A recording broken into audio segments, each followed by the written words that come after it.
Ya Rabbi sholli ala Rasuli Muhammadin sirril ula. Ya Rabbi sholli ala Rasuli Muhammadin sirril ula wal anbiya wal mursalin nurul khatman awana wal anbiya wal mursalin nurul khatman awana. Amin amin ya Rabbi Rabbal alamin. Amin amin amin amin ya Rabbi Rabbal alamin. Amin amin amin amin ya mujibas sa'ilin. Amin amin amin amin wa ya mujibas sa'ilin.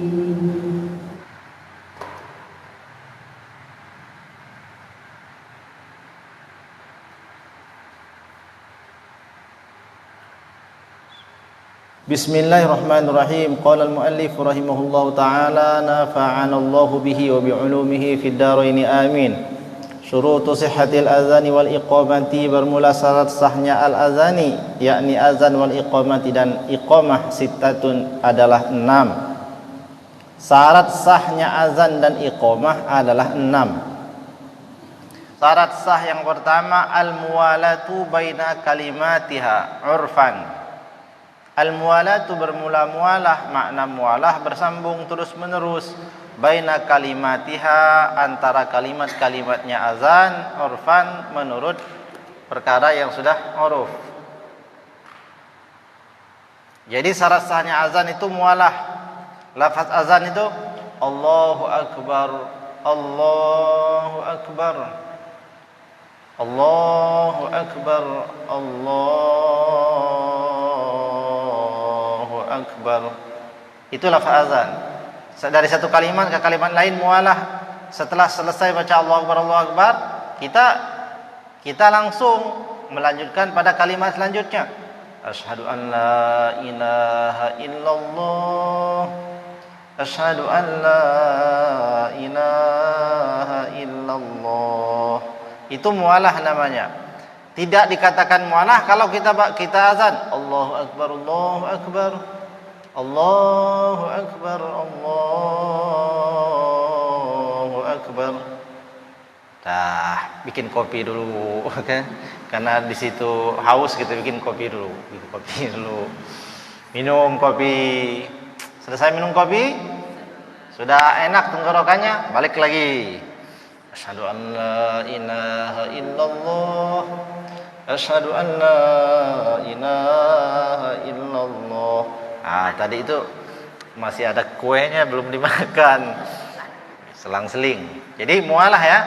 Nah, itu mualah maksudnya bersambung dari awal dimulai sampai selesai, nggak boleh berhenti. Ya, maksudnya tidak boleh diselangi oleh pekerjaan yang lain. Ya, yang tanpa ada hajat untuk itu. Tapi kalau ada hajat, boleh. Sebagaimana sholat itu kan nggak boleh diganggu dengan pekerjaan lain kecuali ada yang hajat. Contoh orang lagi sholat, Allahu Akbar, Bismillahirrahmanirrahim, baca Al-Fatihah, terus ada ular umpamanya masuk ke rumahnya, boleh dia berhenti, harus dia berhenti. Kalau enggak nanti ada orang digigit nanti. Maka orang berhenti sholat, kemudian mengusir ular itu. Setelah aman maka dia lanjutkan sholat tanpa harus diulang. Ya, boleh. Itu ada hajat, tapi ini kita bicara normal, nggak ada hajat. Jadi syarat sah azan pertama mualah terus menerus antara kalimat-kalimatnya itu, mulai dari awal sampai selesai, nggak boleh kita sela dengan pekerjaan lain. Mualah itu syarat pertama. Yang kedua at-tartibu, tertib. Tertib itu berurutan. Jadi sebagaimana telah kita ketahui akan bentuk atau sighah daripada azan, maka itulah lafaz azan. Dimulai dari Allahu Akbar, takbir dulu. Jadi tertib berurutan. Allahu Akbar, Allahu Akbar, Allahu Akbar, Allahu Akbar. Setelah itu apa? Asyhadu an la ilaha illallah. Enggak boleh kita tukar dari asyhadu an la ilaha illallah, dan nanti ajalah kita asyhadu anna Muhammadar Rasulullah dulu. Asyhadu anna Muhammadar Rasulullah, asyhadu an la ilaha illallah. Itu tidak tertib namanya. Sama seperti orang sholat, sujud dulu dia. Tiba-tiba sebelum dia takbiratul ihram langsung sujud. Setelah sujud baru dia duduk antara dua sujud, terus i'tidal. Jadi belakangan, dimulai dari belakang sholatnya. Nah, tidak tertib, maka tidak sah. Jadi syarat azan harus tertib. Apa maksud tertib? Berurutan. Apa yang berurutan? Lafaz azan, kalimat azan. Sebagaimana lafaz azan itu? Seperti yang kita dengar itu, ya. Nah, seperti itulah azan. Ada yang dengar azan cara lain? Ya. Ada enggak? Enggak ada kan? Nah, itu sudah kesepakatan ijma'. Itu sudah begitulah urutan azan. Nah, enggak boleh ditukar-tukar. Ya. Nah, itu syarat yang kedua. Ini kalau enggak terpenuhi syarat berarti enggak sah azannya. Yang ketiga, syarat sah azan itu adalah dukhulul waqti, masuk waktu, illa fi sholatin wahidatin, kecuali dalam satu salat saja. Fayasihhul azanu laha qabla dukhulil waqti, maka boleh azan dalam waktu satu ini saja sebelum masuknya waktu. Jadi sahnya azan itu kalau sudah masuk waktu. Masuk waktu asar, sudah masuk waktu asar azan, baru sah azannya. Tapi kalau belum masuk waktu kita sudah azan, maka azan tidak sah. Maka orang muazzin itu orang yang harus mengerti waktu sholat. Sudah masuk waktu sholat baru dia azan. Kecuali di dalam satu sholat saja. Ada satu sholat yang azannya sah meskipun belum masuk waktu. Azan apa itu? Azan apa? Ayo. Ini kalau berlayar gini, kalau dulu bersama para ulama zaman dulu nggak diterima.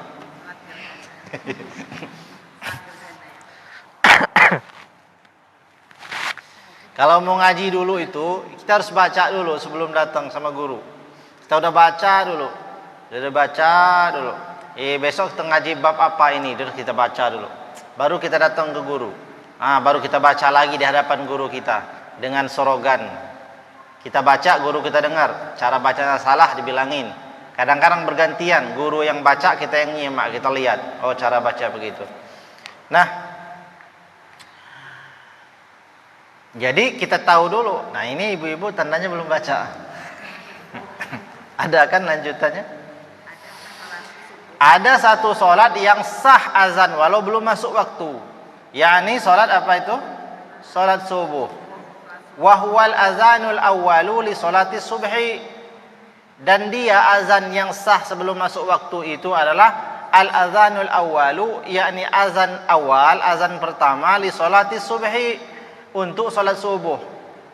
Jadi kalau zaman baginda Nabi azan subuh itu 2 kali, Ibu sekalian. Ya.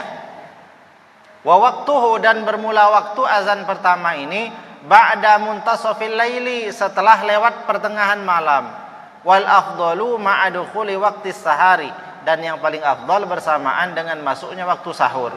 Jadi dulu di zaman baginda Nabi subuh itu azannya 2 kali. Azan pertama siapa yang muazzinnya? 1, Bilal tuh azannya ketika masuk waktu subuh tuh baru Bilal. 1 lagi siapa? Siapa yang matanya nggak lihat? Sudah kita baca sudah. Yo, siapa? Abdullah ibnu Ummi Maktum.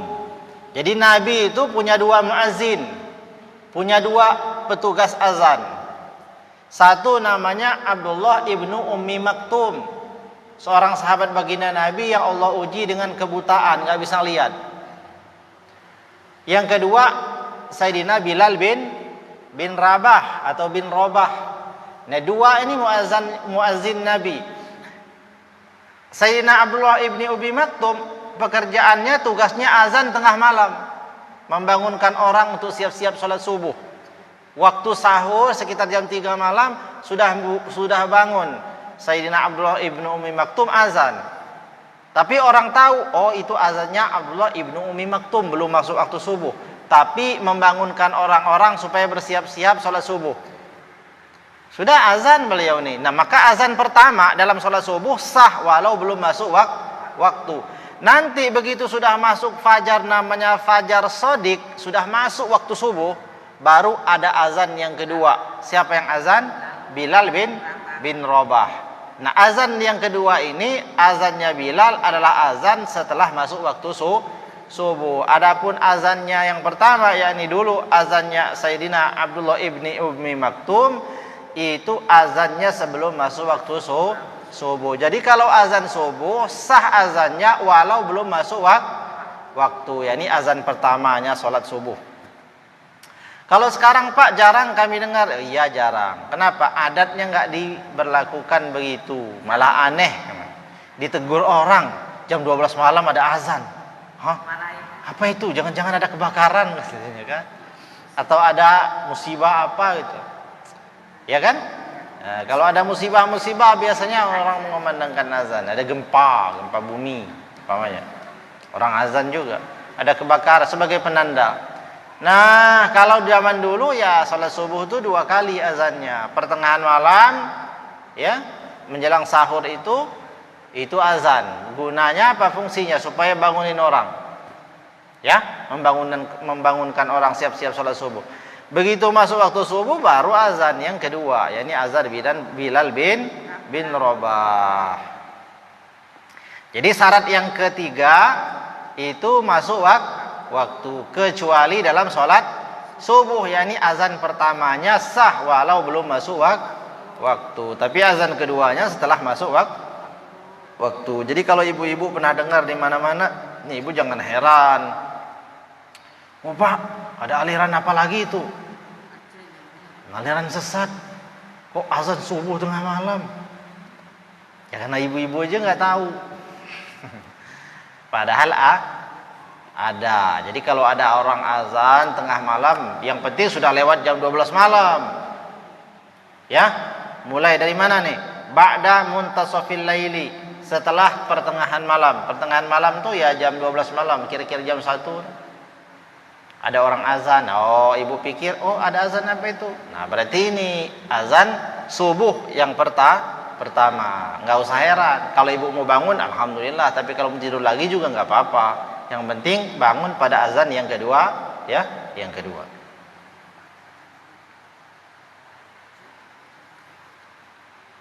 Nah itu ya. Jadi syarat sah azan yang ketiga masuk waktu.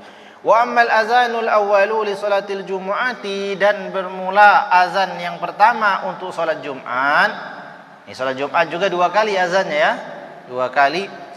Fa fihi khilafun, maka di dalamnya ada khilaf, ada perbedaan pendapat para ulama mengenai kedudukannya itu. Wal mu'tamadu ay yakuna ba'da dukhulil waqti.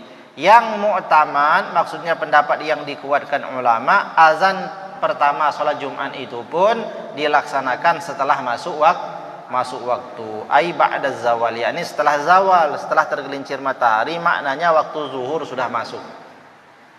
Jadi kalau salat Jumat itu 2 kali azannya.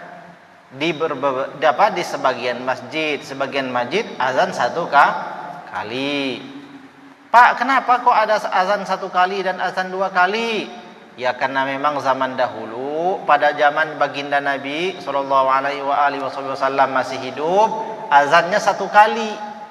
Ya, setelah masuk waktu zuhur mau salat Jumat azan 1 kali. Jadi itu khatib Jumat naik ke atas mimbar. Setelah khatib Jumat naik ke atas mimbar, muazzin baru azan. Ini azan satu ya. Itu satu-satunya azan di zaman baginda Nabi. Tapi pada zaman Khalifah Utsman ibnu Affan, kota Madinah semakin luas, penduduk semakin banyak. Umat Islam dari mana-mana itu sudah banyak berkumpul di mana? Berkumpul di Madinah. Pada saat orang-orang melaksanakan sholat Jumat, khutbah Jumat itu tidak semua orang mendengar khutbah. Kenapa? Banyak orang yang datang terlambat. Kenapa datang terlambat? Karena kota Madinah itu sudah semakin luas. Kalau dulu di zaman baginda Nabi penduduknya masih sedikit. Azan satu kali orang sudah kumpul semua. Tapi di zaman khalifah, ya kan dari baginda Nabi itu ada berapa khalifah? Pertama, Rasulullah SAW ya.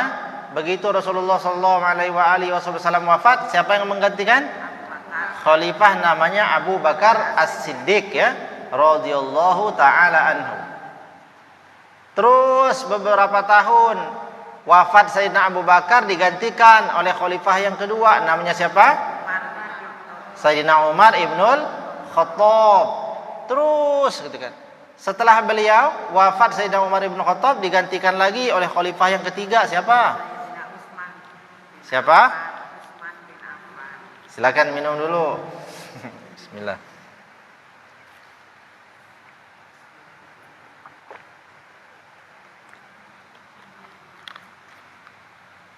Sayyidina Utsman ibnu Affan, menantunya baginda Nabi. Nah, pada zaman beliau melihat kota Madinah semakin luas, penduduk negeri muslim semakin ramai. Begitu salat Jumat banyak orang terlambat. Khutbah Jumat sudah dimulai, bahkan hampir selesai, ada yang baru datang ke masjid. Sementara kedudukan khutbah Jumat itu menggantikan 2 rakaatnya salat zuhur itu. Jadi kan salat zuhur itu berapa rakaat? 4? Jawab, jangan ragu-ragu. 4 rakaat. Ih, masa ditanya salat zuhur berapa rakaat kok jawabnya diam-diam. Berapa rakaat? 4 rakaat. Nah, salat Jumat itu kedudukannya menempati kedudukan salat zuhur. 2 rakaatnya salat ya, 2 rakaatnya digantikan dengan 2 khutbah. Enggak boleh tidak ada. Dan kesempurnaannya salat Jumat itu bila orang hadir mendengarkan khutbah Jumat. Oleh sebab itu Sayyidina Utsman bin Affan berijtihad. Kalau begitu betapa banyak orang yang rugi tidak sempurna salat Jumatnya karena khutbah sudah dimulai mereka baru datang.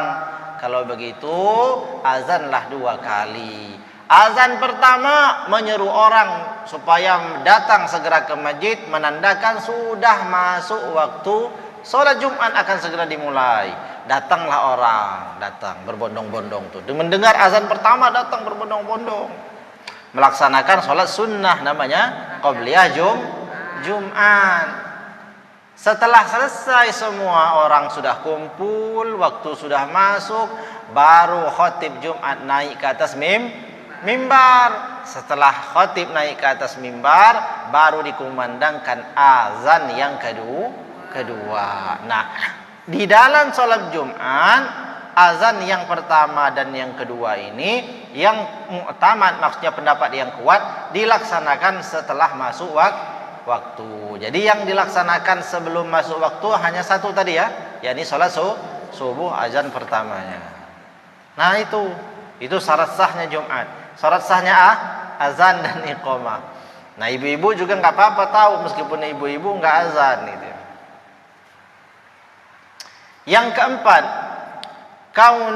kaunuhuma min wahidin, keadaan akan ia azan dan iqamah min wahidin, berasal dari satu orang. Maksudnya yang melaksanakan azan atau iqamah satu orang, nggak boleh patungan.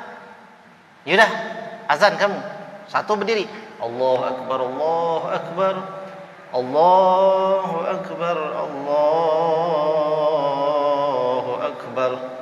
Dah lah, saya capek katanya, nggak enak tenggorokannya. Kamu lanjutin. Nah, asyhadu an la ilaha illallah. Azannya nggak satu orang, rame-rame, keroyokan, bagi-bagi, nggak sah. Ya, jadi azan dan iqamah sah bila datang dari satu orang. Pak, bagaimana kalau azannya rame-rame sama-sama? Terserah. Sah nggak? Sah. Yang penting azannya dihitung satu itu. Maksudnya satu, umpama yang azan tuh ada di Jawa sana. Pernah lihat nggak? Masjid, salah satu masjid yang dibangun oleh wali itu, di sana ada tradisi azannya 9 apa 6 apa berapa gitu. Jadi setiap azan tuh berapa orang, 1, 2 berdiri. Tapi azan bareng-bareng, maksudnya azan bareng-bareng azan, bukan keroyokan azan, bukan. Artinya bukan bagi-bagi bacanya, bukan. Tapi setiap orang membaca lengkap, maka itu dihitung ya satu. Karena itu adat saja. Sah nggak? Sah yang satunya, ya. Nah, begitu.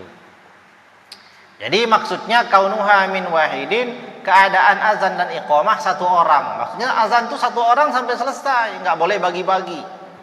Allahu Akbar, Allahu Akbar, kayak berhitung. Asyhadu an la ilaha illallah, kata satu lagi. Lanjut ke sana. Nah, nggak boleh, harus satu orang yang azan itu yang iqamah. Lalu bagaimana kalau azan dan iqamah itu beda orang? Sah nggak? Sah. Tapi afdolnya yang azan, yang iqamah satu orang. Jadi yang nggak sah itu yang dibagi-bagi, ya, dibagi-bagi. Lafaznya dibagi-bagi kepada beberapa orang, nggak sah ya. Nah, tapi kalau ada orang azannya si A, iqamatnya si C, boleh nggak? Boleh, tapi tidak utama. Yang paling utama yang azan A, maka yang iqamat juga A juga. Nah, itu. Kemudian yang kelima, syarat daripada azan sah itu ayyakuna bil arabiyati. Dia sah bila digunakan bahasa Arab. Azan itu pakai bahasa Arab kan? Allahu Akbar, itu bahasa Arab kan? Allah Maha Besar, Allah Maha Besar. Enggak boleh diterjemahkan ke bahasa Lampung umpamanya kan? Nah, Allah itu kalau bahasa Lampungnya Allah apa Allah? Allah apa? Ya Allah, ya kan? Allah, ya Allah, nama tuh. Kalau besar, Maha Besar, apa? Balak. Ya nggak boleh diterjemah Allahu Akbar jadi diterjemahkan ke dalam bahasa Lampung. Allah, saya balak, nggak boleh. Atau kalau bahasa Jawa nggak boleh juga, ya kan? Bahasa Palembang, bahasa Jawa, bahasa Sunda, bahasa Aceh, bahasa Padang, ya, bahasa Medan, ya nggak boleh. Harus bahasa Arab. Udah nggak usah neko-neko lah, ganti-ganti azan. Nggak sah kalau nggak bahasa Arab. Kemudian syarat yang keenam adalah al-jahru bihima idza kana li jama'atin. Al-jahru, mengeraskan suara azan itu dan iqamah bila ia dilaksanakan untuk berjamaah. Ya, azan harus kuat. Fungsi azan itu apa? Supaya manggil orang kan? Ya, kalau azannya bisik-bisik. Orang azan, tadi kok di masjid ini enggak azan sih? Azan kok Pak? Enggak katanya. Azan. Siapa yang azan? Saya katanya. Kok enggak dengar? Ya memang pelan-pelan. Enggak sah. Ya, azan harus dijaharkan bila azannya itu untuk sholat berjamaah. Tapi kalau azannya bukan untuk sholat berjamaah, mau sholat sendirian umpamanya, seorang laki-laki itu dia mau azan ya, karena dia mau sholat tapi sholatnya sendirian, maka azannya tidak terlalu dijaharkan, cukup dia sendiri yang mendengarnya. Paham ya?